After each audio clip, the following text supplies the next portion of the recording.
Hi. ಇವತ್ತು ನಾವಿಬ್ರು ವೀರಚಂದ್ರಾಸ cinema ನೋಡ್ಲಿಕ್ಕೆ ಹೋಗ್ತಾ ಇದ್ದೀವಿ.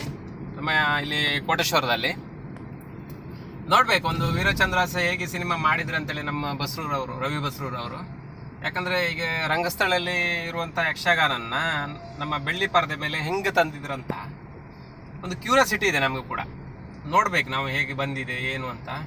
ನಾವೇ ಒಂದು ನೋಡ್ಬೇಕಂತ ಇದ್ವಿ. ಈಗ ನೋಡಿ ಆಮೇಲೆ ನಿಮಗೆ ನಾನು ರಿವ್ಯೂ ಕೊಡ್ತೇನೆ ಹೇಗಿದೆ ಏನಿದೆ ಅಂತ ಅಂತೇಳಿ.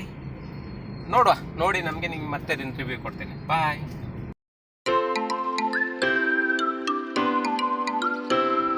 ಅಂತೂ ನಾವಿಬ್ರು ಅಂದರೆ ನಾನು ನನ್ನ ಮಗ ಸಿನಿಮಾ ನೋಡ್ಕೊಂಡು ಇವಾಗ ಮನೆ ಕಡೆ ಹೋಗ್ತಾ ಇದ್ವಿ. ಸಿನಿಮಾ ಬಗ್ಗೆ ಈಗ ಹೇಳುವುದಾದ್ರೆ ಬಸ್ರೂರವರ ಪ್ರಯತ್ನ ಸಖತ್ತಾಗಿದೆ ಅನ್ಬೋದು, ಮಾತೇ ಇಲ್ಲ ಮಾತ್ರ. ಯಾಕಂದ್ರೆ ಅಷ್ಟೊಂದು ಎಫರ್ಟ್ ಹಾಕಿ ಸಿನಿಮಾನ ಮಾಡಿದ್ದಾರೆ. ಎಲ್ಲಿ ಕೂಡ ಅಷ್ಟೇನು ಬೋರ್ಗಿರಿ ಏನು ಅನಿಸಲ್ಲ. ಕತೆನ ಕ್ಲಿಯರ್ ಕಟ್ ಆಗಿ ಮಾಡಿದ್ದಾರೆ. ಕರೆಕ್ಟ್ ಹೇಳ್ಬೇಕಂದ್ರೆ ಇನ್ನೊಂದು ಯಕ್ಷಗಾನ ಪ್ರಿಯರ್ ಅಂತ ಇರ್ತಾರೆ ಗೊತ್ತಾ. ಈಗ ಯಕ್ಷಗಾನ ಅಂದರೆ ಅಷ್ಟು ಯಕ್ಷಗಾನ ಇಷ್ಟಪಡೋರು ಇರ್ತಾರೆ. ಪ್ರತಿಯಲ್ಲೂ ಹೋದ್ರು ಯಕ್ಷಗಾನ ನೋಡ್ತಾರೆ. ಆ ಕತೆ ಒಂದು ಫುಲ್ಲು ಗೊತ್ತಿರ್ತದೆ ಅವರಿಗೆ. ಈ ಯಕ್ಷಗಾನ ಪ್ರಿಯರ್ ಅಂದ್ರೆ ಹಾಗೆ. ವೀರಚಂದ್ರಾಸ ಅಂದ್ರೆ ಆ ಕತೆ ಎಲ್ಲ ಫುಲ್ಲು ಗೊತ್ತಿರ್ತದೆ. ಅದಂತಲ್ಲ, ಯಾವುದೇ ಸಿನಿಮಾದ ಕತೆ ಇರಲಿ, ಪೌರಾಣಿಕ ಕತೆ ಇರಲಿ, ನಮ್ಮ ಒಳ್ಳೆ ಯಕ್ಷಗಾನ ಪ್ರಿಯರಿಗೆ ಅದು ಕರೆಕ್ಟಾಗಿ ಗೊತ್ತಿರ್ತದೆ. ಬಟ್ ಅವ್ರಿಗೆ ಸ್ವಲ್ಪ ಆಚೆ ಆಗ್ಬೋದು, ಯಾಕಂದ್ರೆ ಕುಣಿತ ಇಲ್ಲ ಅಂತೇಳಿ, ಅಥವಾ ಈ ಕೆಲವೊಂದು ಸಣ್ಣ ಪುಟ್ಟ ಅದರಲ್ಲಿ ಗ್ರಾಫಿಕ್ಸ್ ಆ್ಯಡ್ ಮಾಡಿದ ಅದೆಲ್ಲ ಸ್ವಲ್ಪ ಆಚೆ ಆಗ್ಬೋದು. ಬಟ್ ಹೊಸತಾಗಿ ನೋಡ್ತಾರೆ ನೋಡಿ, ಈ ಹೊಸ ಒಂದು ಮಕ್ಕಳಿಗೆ ತೋರಿಸ್ಲಿಕ್ಕೆ ಬೆಸ್ಟ್ ಸಿನಿಮಾ ಅಂತೇನೆ. ಎಲ್ಲಿಯೂ ನಿಮ್ಗೆ ಬೋರ್ ಅನ್ಸಲ್ಲ. ಕತೆನ ಅಷ್ಟು ಚೆನ್ನಾಗಿ ಮಕ್ಕಳಿಗೆ ಅಂದ್ರೆ ಈಸಿಲಿ ಅರ್ಥ ಆಗ್ತದೆ. ನಮ್ಮ ಈ ಯಕ್ಷಗಾನದಲ್ಲಿ ಉಂಟಲ್ಲ, ನಿಜ ಹೇಳ್ಬೇಕಂದ್ರೆ ನೀವು ಪೌರಾಣಿಕ ಕತೆ ನೋಡಿದ್ರೆ, ಪೌರಾಣಿಕ ಪ್ರಸಂಗ ಇರುವಂತ ನಮ್ಮ ಯಕ್ಷಗಾನ ನೋಡಿದ್ರೆ ಕತೆ ಆಲ್ಮೋಸ್ಟ್ ನಿಮಗೆ ಅಷ್ಟು ನೆನಪಿರ್ತದೆ, ಅಚ್ಚುಳಿಯದೇ ಇರ್ತದೆ. ನೀವು ಯಾವತ್ತು ಕೇಳಿದ್ರು ಅಷ್ಟು ಕತೆ ಕ್ಲಿಯರ್ ಕಟ್ ಆಗಿ ನೀವು ಹೇಳ್ತೀರಿ. ಯಕ್ಷಗಾನದ ಥಿಯರಿ ಹಾಗೆ. ನೀವು ಒಮ್ಮೆ ಯಕ್ಷಗಾನ ಪೂರ್ತಿಯಾಗಿ ನೋಡಿದ್ರೆ ಅಷ್ಟು ಯಕ್ಷಗಾನ ಕತೆ ನಿಮ್ಮ ತಲೆಯಲ್ಲಿ ಉಳಿತದೆ. ಸೊ ಇದು ಕೂಡ ಹಾಗೆ. ನೀವು ಮಕ್ಕಳಿಗೆ ಒಂದ್ಸಲ ತೋರಿಸಿ ನೋಡಿ, ಆ ಮಕ್ಕಳ ಆ ಕಥೆನ ಎಷ್ಟು ಲೀಲಜಾಲವಾಗಿ ಅರ್ಥ ಮಾಡ್ಕೊಂಡು ನಿಮ್ಗೆ ಪಟ್ ಅಂತ ಹೇಳ್ತಾರೆ ಆ ಕಥೆನ. ಆ ತರ ಇದೆ ಸಿನಿಮಾ.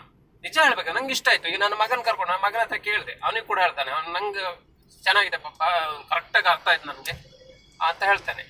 ಹಾಗಾಗಿ ಅಷ್ಟು ಒಳ್ಳೆ ಪ್ರಯತ್ನ ಮಾತ್ರ ರವಿ ಬಸ್ರೂರವರ ಪ್ರಯತ್ನ. ಅದು ಮಾತಾಡ್ಲಿಕ್ಕೆ ಏನ್ ಇದರಲ್ಲಿ ನಾವು ತಪ್ಪು ಕಂಡು ಹಿಡಿಯಕ್ಕೆ ಏನೂ ಇಲ್ಲ. ಈಗ ಅಂದ್ರೆ ಅದೇನು ರಂಗಸ್ಥಳ ಅಲ್ಲ. ನಾವೀಗ ಕುಣಿಬೇಕು ಅಂತ ಹೇಳಿದ್ರೆ ಕತೆಗೆ ನಾವು ಕತೆನ ನೋಡ್ಕೋಬೇಕು, ಕತೆನ ತೋರಿಸ್ಬೇಕು. 2.5 ಗಂಟೆಯಲ್ಲಿ ಆ ಕತೆನ ತೋರಿಸ್ಬೇಕಾದ್ರೆ ನಾವು ಎಲ್ಲದನ್ನೂ ಆ್ಯಡ್ ಮಾಡ್ಲಿಕ್ಕೆ ಆಗುದಿಲ್ಲ. ಕುಣಿಕೆ ಮತ್ತೊಂದು ಅದು ಇದು ನಾವು ರಂಗಸ್ಥಳದಲ್ಲಿ ಇರುವಂತದ್ನೆಲ್ಲದನ್ನೂ ಅಲ್ಲಿ ತರ್ಲಿಕ್ಕೆ ಆಗುತ್ತೆ ಅನ್ನೋದು ನಮ್ಮ ತಪ್ಪು, ನಮ್ಮ ಕಲ್ಪನೆ. ಯಾಕಂದ್ರೆ ನಾವಿಲ್ಲಿ ಯಕ್ಷಗಾನ ನೋಡ್ದಂಥವ್ರು. ಯಾಕಂದ್ರೆ ಅದೊಂದು ಮಾಡಿದ್ದೇ ದೊಡ್ಡ ಪ್ರಯತ್ನ ನಾನು ಹೇಳ್ತೇನೆ. ಯಾಕಂದ್ರೆ ಅಷ್ಟೊಂದು ಪ್ರಯತ್ನ ಮಾಡಿದ್ದಾರೆ ರವಿ ಬಸ್ರವರು. ಅವರಿಗೆ ನಾವು ಬೆಂಬಲವಾಗಿರ್ಬೇಕು. ಯಾಕಂದ್ರೆ ಅಂಥದ್ದೊಂದು ತೋರಿಸಿದ್ರಲ್ಲ ಅಂತೇಳಿ. ಮತ್ತೆ ಈ ಮಕ್ಕಳಿಗೆಲ್ಲ ತೋರಿಸಿದ್ರೆ ಈಸಿ. ನಾನು ಹೇಳಲ್ಲ, ಮಕ್ಕಳಿಗೆ ತೋರಿಸಿ ನೋಡಿ. ಅವರು ಇಷ್ಟಪಡ್ದಿಲ್ಲ ಆವಾಗ ಹೇಳಿ. ಯಾಕಂದ್ರೆ ಆ ಕತೆ ಅಷ್ಟು ಚೆನ್ನಾಗಿದೆ. ಒಂದು ಪೌರಾಣಿಕ ಕಥೆನ ಅಷ್ಟು ಚೆನ್ನಾಗಿ ರವಿ ಬಸ್ರವರು ಅಲ್ಲಿ ತೋರಿಸಿದ್ದಾರೆ. ಯಾಕಂದ್ರೆ ಅದು ಬೆಳ್ಳಿ ಪರದೆ ಮೇಲೆ ತೋರಿಸುವುದಂದ್ರೆ ಅಷ್ಟು ಸುಲಭ ಅಲ್ಲ. ಸಣ್ಣ ತಪ್ಪು ಕೂಡ ಆಗ್ಬಾರ್ದು. ಈಗ ನೀವು ಯಕ್ಷಗಾನ ಪ್ರಿಯರನ್ನು ಕರ್ಕೊಂಡು ಕೇಳಿ ಅವ್ರಿಗೆ ಏನ್ ತಪ್ಪಾಗಿದೆ ಅಂತೇಳಿ. ಕುಣಿಕೆ ಒಂದಿಲ್ಲ ಬಿಟ್ರೆ ಮತ್ತೆ ನನ್ನ ಪ್ರಕಾರ ನೋಡಿದ್ರೆ ಅಷ್ಟೇನು ನಂಗೇನು ಅಷ್ಟೇನು ತಪ್ಪು ಆಗ್ಲಿ ಏನು ಎದ್ದು ಕಾಣಿಸ್ಲಿಲ್ಲ ನಂಗೆ. ಆಲ್ಮೋಸ್ಟ್ ಚೆನ್ನಾಗಿದೆ ಅಂತ ನನ್ನ ಒಂದು ಅಭಿಪ್ರಾಯ.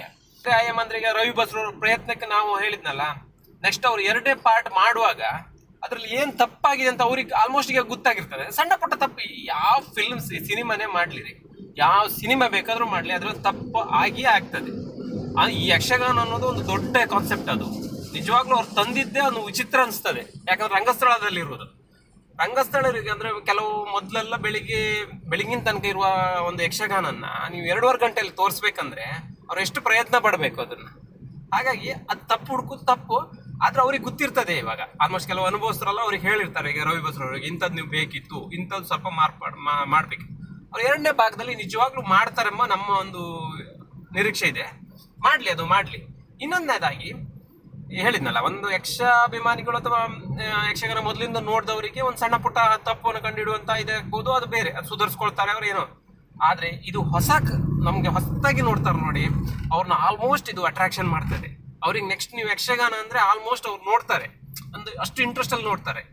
ಆ ನಿಟ್ಟಿನಲ್ಲಿ ರವಿ ಬಸ್ರವರಿಗೆ ಒಂದು ನಾನು ಹ್ಯಾಟ್ಸಪ್ ಹೇಳ್ತೇನೆ. ಯಾಕಂದ್ರೆ ಹೊಸ ಅಭಿಮಾನಿಗಳನ್ನವರು ಇವಾಗ ರೆಡಿ ಮಾಡಿದ್ದಾರೆ. ಅಂದ್ರೆ ಯಕ್ಷಗಾನ ನೋಡುವಂತ ಹೊಸ ಕಲಾಭಿಮಾನಿಗಳನ್ನ ಈಗ ರೆಡಿ ಮಾಡಿದ್ದಾರೆ ಅವರು. ನಿಜವಾಗ್ಲೂ ಹೇಳ್ತೇನೆ.